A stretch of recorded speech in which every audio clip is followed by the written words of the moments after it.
What's up, everybody? I know this isn't a normal video on camping, or probably doesn't have anything to do with camping. Well, doesn't have anything to do with camping, but there are some people out there that do have Class A's and they do tow vehicles behind them. So what I've got is a 2013 Chevy Equinox.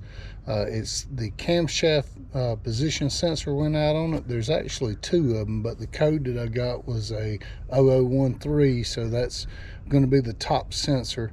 I'll show you the placements where the sensors are, and I'll show you how I get into it in case you're ever out on the road and you need to get something done. It's really not that bad of a fix. Pretty much anybody can do it as long as you can reach it and you got the tools for it. So we'll knock this one out. I'll probably create an area for vehicle repairs or something like that on my channel. So if I do any kind of repairs later on as we go, I'll kind of post some stuff on that. Might help you guys out later. Let me know what you think in the comments below. So if you see right here, this piece right here that I'm touching, that is one of the sensors right there. That's not the sensor that we need to work on. One we need to work on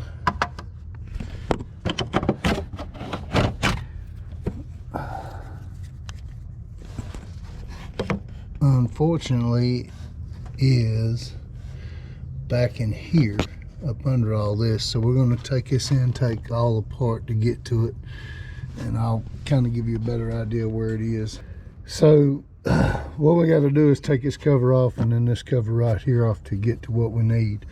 So all we got to do is take the end off here. We just want to back this up, and I'm using a 5/16 nut driver. Just back it up just a little bit to where you can pull the cover off. You don't have to take it all the way off. The other one is down here.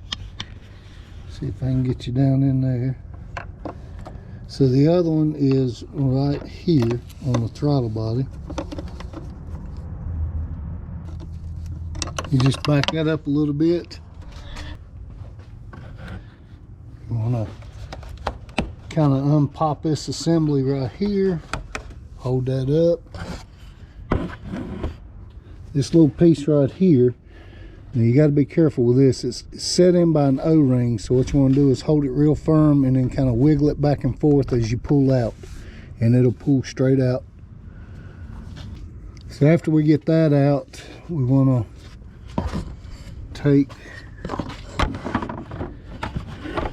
after we get that out, we want to lift up off of this. So just pick up under here and kind of wiggle it back and forth. Pull up on it best we can. Get it up off of there. Yeah, and that's a booger. Loosen that up a little bit more.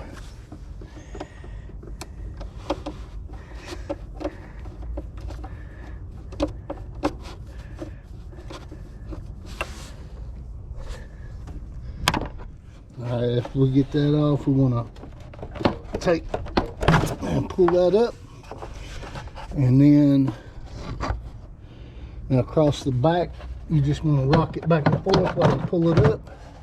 Alright, so all it is there's two grommets that hold on to these two bolts right here that holds that in place. Alright, so you want to make sure this throttle body's cleared out. It needs to be cleaned, actually. Looks pretty rough in there, but anyway, what you want to do is cover this thing up. So what I do is I recommend getting like a paper towel and a rubber band and putting it around it, and what that'll do is that'll keep any particles or anything like that from falling inside of it. The next thing we need to do is take this cover off. So this one's basically the same way. You just rock it back and forth and pry it up. We'll pry it from the back first. Oh, gotta take the cap off here. Forgot about that. It'll help if you take the cap off. You just pop that off. Comes off like magic.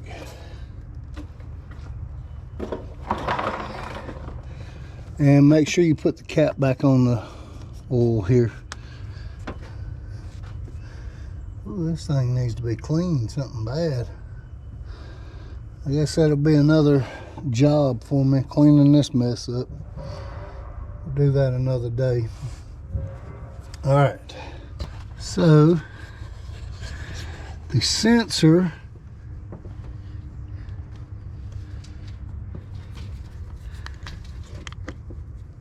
is actually right there. If you can see the yellow and green wire, there's a 10mm bolt holding it on. We'll unscrew that 10mm bolt and then we'll pop it out. Alright, so I'd recommend wearing gloves. So there's a couple of different things. It depends on how it's set up in the vehicle. Some are pretty much the same, some aren't. So I'm using a 10mm socket with a 1/4" wrench, and if I need it, I've got a small extension on it. Now, what you're trying to do is locate exactly where the 10mm bolt is, and try to wiggle your hand.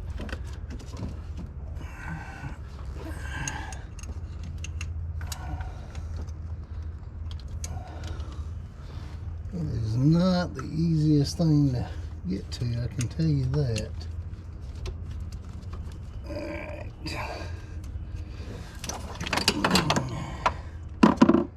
Once you get it broke loose, you have to make sure you don't drop it. And this is the hardest thing right here to do, is trying to back this screw out without dropping the thing.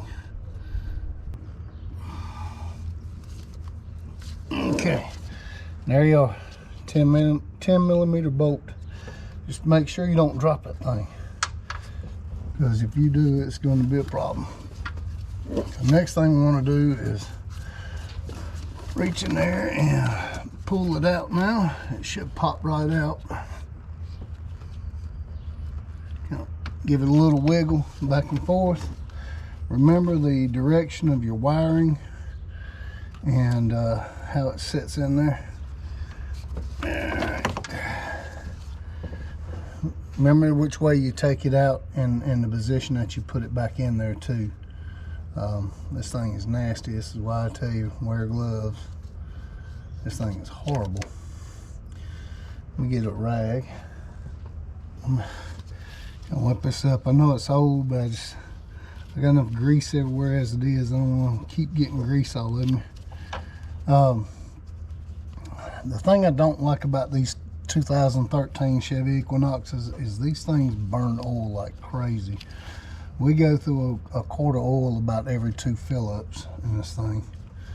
I mean, these are the worst motors that Chevrolet ever put together.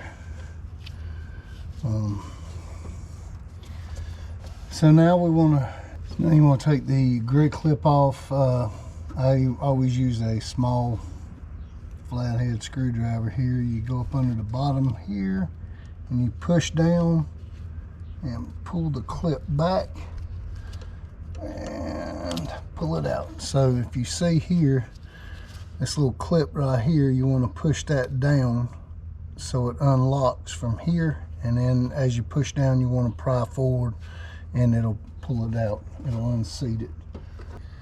Alright, so what I want to do here is there's a little bitty clip up inside of here. You want to pick up on this clip and pull the assembly out, slide it out. And it's going to be hard for you to see it with my hands all in the way, but if you see this little bitty tab right here, you just pick up on that while you're pulling it out, and there's a flat spot on here that it latches to right there. That's all you want to do, is get it off that latch there and you pull it out. And then you reverse everything else when you're putting the new back in. I take the bolt out because you don't want to drop this thing while you're trying to set it in.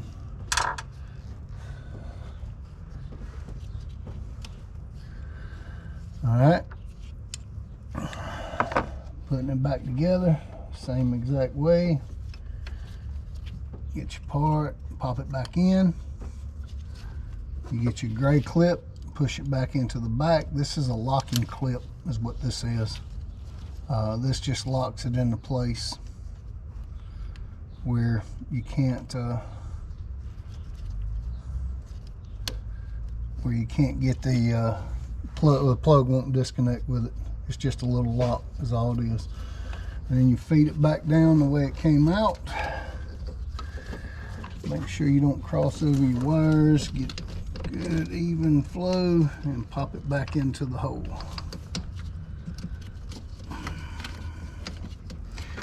You want to make sure that your direction is right, so line your hole up and then you set it in place and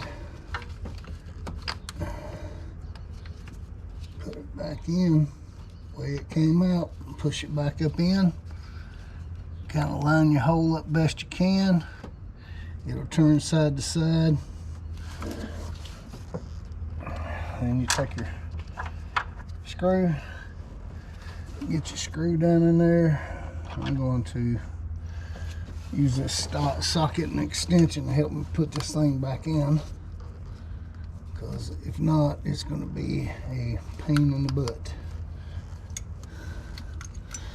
So put the socket on the head, that lined up, and then get it in the hole, and then move it around till it falls into place, and you can start finger tightening it down.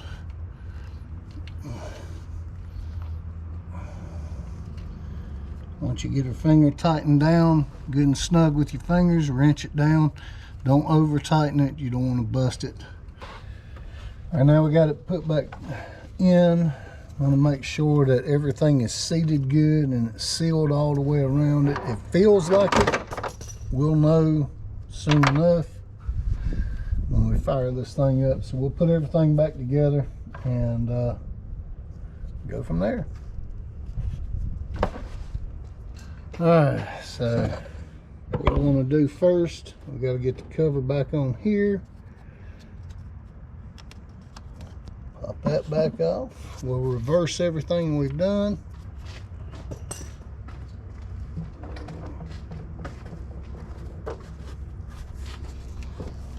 Definitely gonna have to do a motor cleaning on this thing, big time. Line her up, pop her back in place. All you gotta do.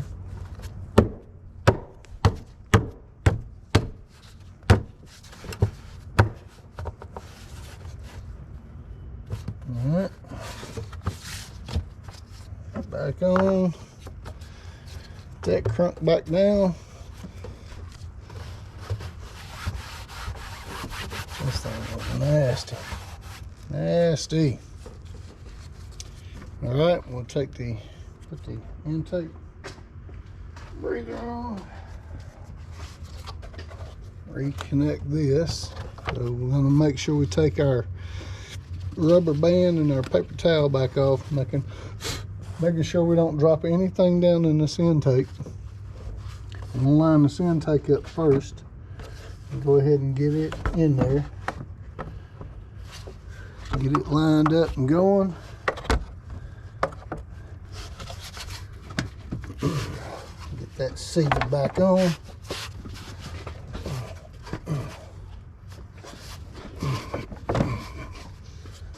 Okay, that's good and seated.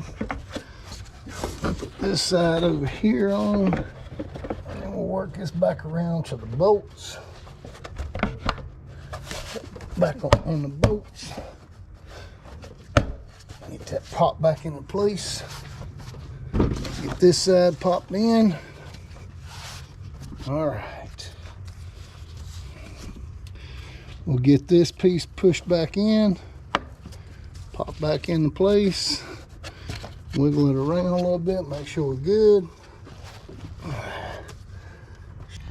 So we got everything buttoned back up, got that tightened back down. I kind of felt around it, felt like it was good and sealed. We'll know once we get this thing fired up. I want to fire the motor up and kind of keep an eye on here with a flashlight and make sure we don't have any leaks. Got the covers back on, everything. Make sure this thing seats back into place on this throttle body. It's going to look like it's on there, but it should pop down into place when it sits. Got everything else hooked up. Everything's on good and tight. We'll fire it up and see what we got. All right, guys, I hope the video was helpful. If it was, give me a thumbs up on it. Subscribe to the channel if you haven't already. Hit the notification bell in case we do any more how-to videos on any other vehicles other than the Equinox. If you got an Equinox that's having the same trouble, let me know in the page if it was easy for you guys to get to it. It took me about 30 minutes to do, but the only problem I had was trying to get to the bolt to get it unscrewed. But once I got it unscrewed, it was nothing to taking it apart and getting it replaced and put back together. So I figured it saved me a couple of $100 and taking it on a mechanic. So if you got a Class C or a Class A tow behind, or you just have a 2013 Equinox, you know, I hope the video helps on getting it corrected. You know, like I say, the code was a 0013 code that it pulled. That there is 2 camshaft position sensors in it, from my understanding, but that was the only one that the code spit out. And from what I'm told, it's normal for those things to go out through time. I guess because of the Ecotechs, I don't know. Like I said, to me they're garbage. They burn too much oil, and I've never really liked them. The daughter likes the vehicle, so I just keep it moving. But if you have one as a tow vehicle, let me know in the comments below if yours was leaking and you managed to stop it from leaking, what you used and how you did it. I'd really like to know, because I'm sure other viewers out there would want to know as well. If you do change yours out, let me know in the video if it was hard for you, if you had any easier ways of doing it, or if you have any questions, leave them in the comment below as well. If I don't see you around, I'll see you on the next video. Thanks, guys.